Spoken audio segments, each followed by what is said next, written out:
Tuh.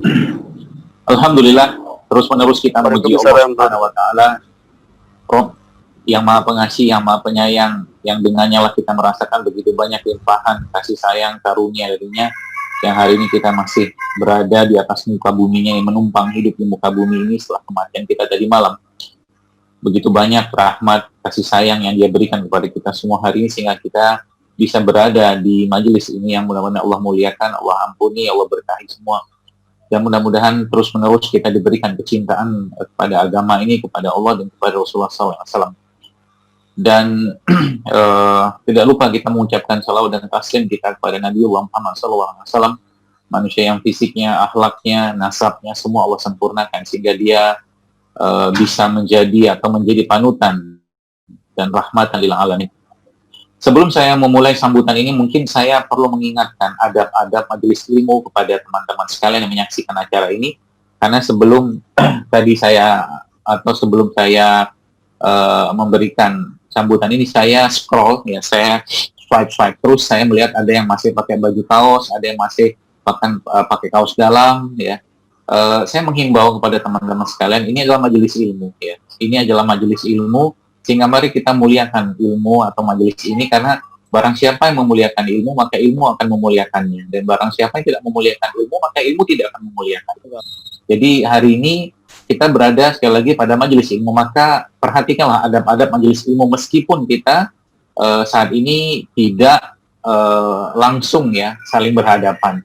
Ya mungkin yang belum berwudu silakan berwudu, yang masih pakai baju kaos saya memang sangat menganjurkan untuk tukarlah bajunya, karena kita sekarang ada guru-guru yang akan bicara di sini, meskipun mereka guru-guru tersebut tidak melihat antum semua, ya, tapi Allah Maha melihat, ya.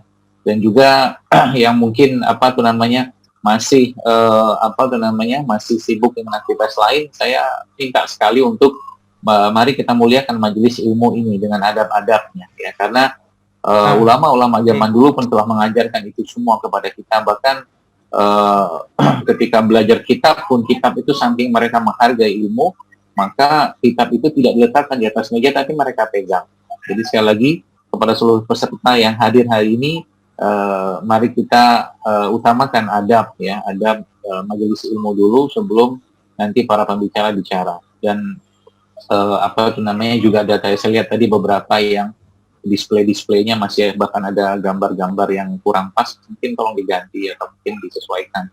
Baik, teman-teman sekalian, saya bersyukur sekali hari ini diberikan kesempatan untuk memberikan sambutan di acara yang luar biasa ini, yang disponsori atau mungkin digagas oleh pengurus daerah PDI Jawa Timur di bawah komando Ustadz Hamid Arif, ya. Semoga Allah jaga beliau dan seluruh jajarannya, dan juga yang saya sangat banggakan dan saya cintai juga dua orang pembicara hari ini, yaitu Dr. Wahyudi Widada, SPKP MKT, ya, yang beliau merupakan salah satu atau mungkin dokter bekam pertama di Indonesia, dan juga Dr. Hanik Badriah, spesialis saraf, yang saya hormati. Masya Allah, tabarakallahnya, saya bersyukur sekali karena gaung bekam ini semakin meluas sekarang ke ranah yang lebih tinggi, yaitu dunia pendidikan.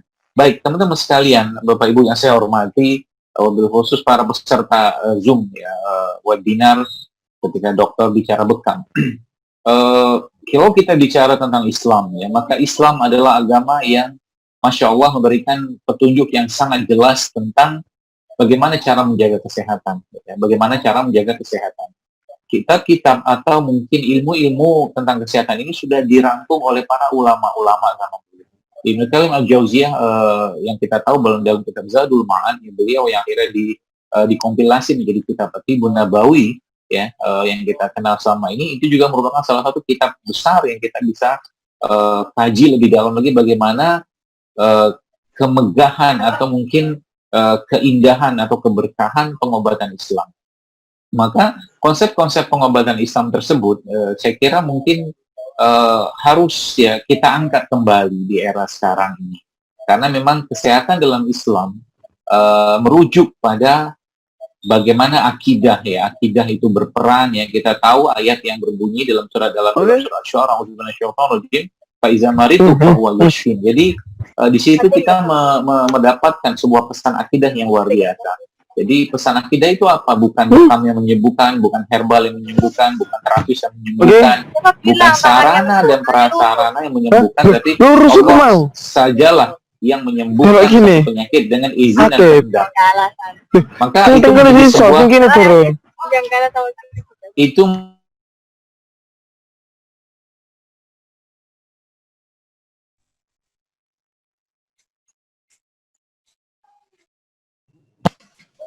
itu menjadi sebuah kekuatan yang besar yang ada pada diri seorang muslim.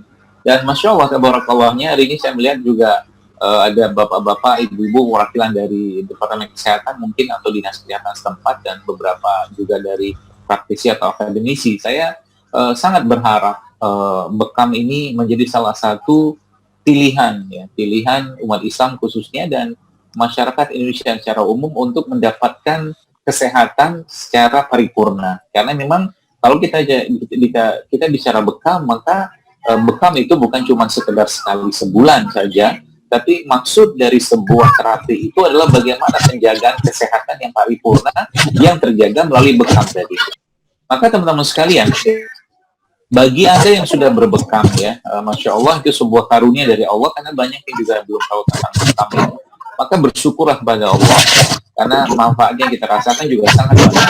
Yang kedua adalah kita harus tahu juga bahwa bekam yang dilakukan sehari-hari itu, ya, atau mungkin sebulan sekali katakanlah, itu toh tidak bisa kita lakukan setiap hari, ya. Maka penjagaan kesehatan yang lain berupa menjaga makanan, menjaga minuman, menjaga hati, menjaga pikiran, ya, menjaga panca indera kita adalah metode yang paling sebenarnya sangat kita perlukan atau sangat perlu kita lakukan dalam kehidupan kita sehari-hari. Ya, kenapa saya katakan ini? Karena Ibnu Katsir rahimahullah dalam tafsirnya mengatakan bahwa salah satu ayat yang kita sering dengar, waqulu washrabu wa la tusrifu, kata beliau rahimahullah, bahwa itu ayat tersebut, ya, beliau mentafsirkan itu 50% ilmu kedokteran ada pada ayat tadi.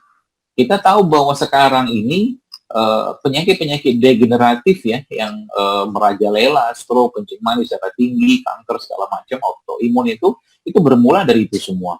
Bekam memang menjadi solusinya, tapi kita perlu tahu bahwa kita tidak bisa mengandalkan hanya bekam saja. Ya. Penjagaan kesehatan setiap hari, ya, harus kita lakukan, Bapak Ibu sekalian, ya, berupa, ya, tadi menjaga apa yang masuk dalam tubuh kita yang tadi dijelaskan atau mungkin Al-Quran sudah menjelaskan. Jadi konsep-konsep inilah yang kita mau angkat sekarang, ya. Bagi Anda yang mempunyai kompetensi untuk meneliti, maka telitilah, ya. Mengapa bekam itu baiknya di siang hari, ya? Mengapa bekam itu lebih baik dilakukan pada tengah bulan setelah puasa Ayyamul Bid, dan mengapa bekam itu tidak dianjurkan pada hari ini, misalkan meskipun hadisnya lemah, segala macam. Ya, itu yang perlu kita teliti, karena sekarang kita kalau zaman sekarang ini, ya, kita harus akuin bahwa ilmu pengetahuan yang ada akhirnya dicocokkan dengan Islam. Nah, nanti ke depannya kita berharap bahwa apa yang ada dalam Islam itu nanti yang diteliti, difikirkan, atau mungkin ditelaah.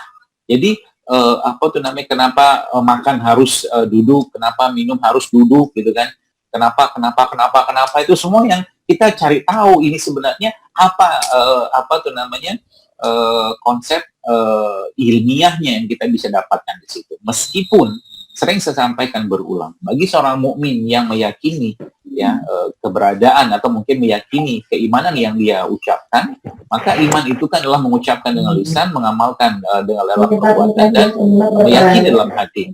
Maka kita harus paham, Bapak Ibu sekalian, bahwa konsep akidah itu bukan sesuatu yang kalau ada saya percaya, ya, kalau nggak ada saya nggak percaya, nggak bisa gitu, ya. Maka Nabi sendiri sudah menjelaskan itu semua, ya, bahwa kita sudah sering dengar hadis yang berbunyi bahwa kesembuhan itu ada pada tiga: minum madu, kemudian sayatan bekam, dan kay, atau hadis yang Nabi katakan inna afdhala ma tadawaitum bihi al-hijamah, kata Nabi sallallahu alaihi wasallam, bahwa sebaik-baik atau seutama-utama pengobatan itu adalah berbekam. Ini pasti ada rahasianya. Setiap yang Nabi alaihi wasallam sampaikan kepada kita pasti ada sesuatu yang sebelah mungkin misteri yang harus apa tuh namanya, yang harus kita pikirkan. Nah, jadi seperti itu Bapak sekalian. Maka hari ini mudah-mudahan Masya Allah tabarakallah menjadi momen dan apa namanya, momen di mana kita menaikkan martabat bekam ini ya lebih tinggi lagi. Nanti ke depannya apa tuh namanya, harapan saya ya, kita bisa ada sekolah juga, sekolah bekamnya nanti ada S2 bekam, ada S3 bekam, sampai profesor bekam ya, Masya Allah ya. Sehingga nanti Indonesia bisa menjadi pusat penelitian dan pengembangan bekam sedunia. Apa yang kita lakukan sekarang di PBI ini Bapak Ibu sekalian, saat ini yang dengan kurang lebih sekitar ya 7 ribuan anggota kita saat ini ya, masih sangat kecil dari membangun apa yang kita ingin bangun nih, tapi minimal kita sudah melakukan lah, minimal kita sudah memulai itu semua ya. Dan kalaulah seandainya kita tidak melihat bangunan peradaban itu nanti, maka subhanallah kita paling tidak telah menjadi batu bata atau semennya atau pasirnya atau atapnya dari bangunan peradaban tadi. Maka in tansurullah yang surukum wa yusabbit aqdamakum. Tolonglah agama Allah, ya bantulah agama Allah. Bagi Anda yang punya kemampuan apa tuh namanya untuk meneliti, telitilah. Bagi Anda yang punya kemampuan untuk memudahkan urusan orang dengan bekam, mudahkanlah. Ya, maka Allah akan juga mudahkan urusan kita semua. Terus sekalian, harapan saya besar, harapan saya mudah-mudahan bekam ini menjadi salah satu cara kita untuk membantu pemerintah khususnya ya kesehatan atau Kementerian Kesehatan untuk lebih meningkatkan derajat kesehatan. Kita tahu saat ini ya angka penyakit, angka orang-orang yang sakit di negeri ini ya sudah sangat-sangat tinggi ya, terutama penyakit-penyakit degeneratif. Ya, solusinya apa? Ya kembali ke pengobatan yang diajarkan oleh Islam ya, dengan katakanlah orang tersebut ya mendalaminya ya. Maka di PBI sendiri ya kita membuka seluas-luasnya bagi teman-teman yang ingin belajar bekam ya, dengan LKP yang ada ya. Kemudian nanti dia kalau mau berpraktek bekam nanti dia harus ikut ujian ya, kemudian nanti baru dia mengurus surat izinnya, seperti itu yang kami harapkan ke depannya. Dan mudah-mudahan nanti dengan acara ini semakin besar gaungnya. Kita berharap keberkahan yang sangat besar dari acara ini sehingga lebih banyak lagi masyarakat yang tahu tentang bekam, kemudian sudah tahu mereka berbekam, setelah mereka berbekam mereka mengamalkan juga hidup-hidup syariat Islami yang sudah diajarkan dalam Islam ya.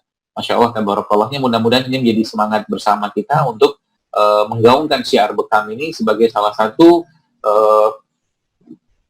solusi ya, solusi hidup sehat bagi seorang mukmin ya. Maka mari bekam Indonesia. Nah, itu salah satu tagline yang saya mau angkat ya, mari ayo bekam Indonesia. Maksudnya kita ajak masyarakat untuk kenal bekam, dekat dengan bekam bersama PBI ini yang mengusung bekam sunnah yang juga merupakan salah satu mitra dari kesehatan tradisional Kementerian Kesehatan yang kita juga kemarin barusan rapat ya dengan Kementerian Kesehatan juga dengan Direktur Kestra juga, Masya Allah banyak sekali masukan-masukan. Dan harapan besar saya mudah-mudahan acara-acara seperti ini bisa terus dibuat di berbagai tenda juga untuk menggaungkan bekam. Bahkan nanti mudah-mudahan siapa tahu kita bisa membuat seminar internasional juga nanti, mengundang para ahli-ahli dari luar negeri juga nanti untuk bicara bekam. Tapi di Indonesia juga tidak kalah banyak ya teman-teman yang sudah sangat senior dalam urusan bekam ini ya. Dan perlu Anda ketahui bahwa PBI hadir ya bukan untuk menyulitkan yang para pembekam, tapi kami hadir untuk menjadikan bekam ini lebih bermartabat, lebih bisa diterima, lebih higienis, lebih bersih ya. Karena ketika kita melakukan suatu terapi ya tanpa tahu ilmunya, lalu muncul masalah di orang lain, maka kita berdosa dan harus membayar kafarat ya. Itu mungkin salah satu yang perlu teman-teman pahami ya. Jadi keberadaan PBI ya tidak lain tidak bukan untuk membantu bagaimana bekam ini bisa kita muliakan ya. Karena dulu kita lihat bekam-bekam pinggir jalan, bekam-bekam di bawah pohon, macam-macam ya, bekam-bekam yang saya sendiri itu sedih melihatnya ya. Tapi alhamdulillah sekarang mulai lebih higienis lagi ya, mulai lebih bagus lagi penata laksanaannya. Itulah salah satu adab kita terhadap bekam ya. Di luar kita bicara tentang adab terhadap ilmu tadi. Ya, mudah-mudahan ini semua kita pegang ya, semangat ini untuk memuliakan, memartabatkan bekam ya. Saya lagi sampaikan barang siapa memuliakan sunnah maka ya sunnah itu akan memuliakan hidupnya. Insya Allah seperti itu. Itu yang mungkin saya bisa sampaikan. Sekali lagi barakallahu fikum, selamat dan semoga berkah acara hari ini ya, ketika dokter bicara bekam yang hari ini disampaikan oleh dua orang peneliti bekam ya, Masya Allah, Dr. Wahyu Widada dan Dr. Hanik spesialis saraf, yang mudah-mudahan teman-teman bisa mendapatkan ilmu ya, dan semoga ilmunya berkah, dan kita doakan semoga para pemateri, para panitia juga mendapatkan keberkahan, kebaikan, dan amal jariah yang luar biasa besar dari Allah dengan acara ini, dan terus doakan bekam agar bisa dimudahkan ya dalam segala urusannya di negeri ini, dan dimudahkan juga untuk bisa lebih banyak lagi masuk ke dunia pendidikan, sehingga nanti lebih bisa ya melakukan atau mungkin lebih banyak hal-hal yang luar biasa yang bisa dilakukan oleh bekam insya Allah ke depan. Saya kira mungkin itu yang bisa disampaikan dari kata sambutan saya ini. Mohon maaf kalau ada yang salah kata, salah sikap ya. Dan mudah-mudahan Allah berkahi majelis ilmu kita ini. Assalamualaikum warahmatullahi wabarakatuh. Waalaikumsalam warahmatullahi wabarakatuh. Dok, dibantu dibuka seminarnya. Baik, teman-teman sekalian, mari kita dengan ini saya membuka seminar ketika dokter bicara bekam ya, yang dibawakan oleh Dr. Wahyudi Widada SPKP MTech dan Dr. Hanik Badia spesialis saraf. Semoga Allah berkahi acara ini, dan mari kita bersama-sama mengucapkan basmalah. Bismillahirrahmanirrahim. Jazakallah khair.